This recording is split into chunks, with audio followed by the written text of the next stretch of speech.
बालोद जिले के ग्राम झलमला में चोरों ने पुलिस कांस्टेबलों के घरों को भी निशाना बना डाला। एक मकान का ताला तोड़कर चोर 5,84,000 रुपए के जेवर और नकदी लेकर फरार हो गए।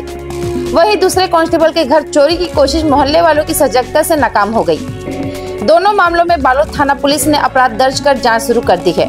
सोमवार शाम 6 बजे मिली जानकारी के अनुसार पहली घटना रक्षित केंद्र बालोद में पदस्थ आरक्षक चालक चंद्रभान सिंह के मकान की है। 26 अप्रैल को चंद्रभान अपने परिवार के साथ रायपुर सगाई समारोह में शामिल होने गए थे। जब वे लौटे तो देखा कि घर के चैनल गेट और मुख्य दरवाजे का ताला टूटा पड़ा था और सारा सामान बिखरा हुआ था। जांच में सामने आया कि चोर घर से सोने चांदी के आभूषण और नकदी समेत करीब 5,84,000 रुपए का सामान चोरी कर ले गए हैं। चोरी हुए सामानों में सोने की बालियां, अंगूठियां, झुमका, चैन, मंगलसूत्र, लॉकेट, कंगन, रानी हार और चांदी की पायल व बिछिया शामिल हैं। वहीं दूसरी घटना आदित्य नगर झलमला की है। यहाँ थाना डौंडी में पदस्थ आरक्षक पवन ठाकुर अपने परिवार सहित 24 अप्रैल को डौंडी गए थे।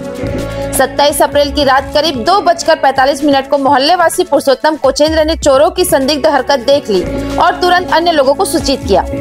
मोहल्ले वाले को सक्रियता से चोर भाग निकला। हालांकि दरवाजे और अलमारी के ताले टूटे मिले। सौभाग्य से इस मकान से कोई सामान चोरी नहीं हो सका। वहीं इस मामले पर एसडीओपी देवांश सिंह राठौर ने कहा कि दोनों घटनाओं की जांच की जा रही है। जल्द ही चोरों को गिरफ्तार किया जाएगा। पुलिस ने कुछ संदिग्धों से पूछताछ भी शुरू कर दी है और लगातार दबिश दी जा रही है। आगे अपडेट के लिए हमारे news channel MKS studio CG पर बने रहें।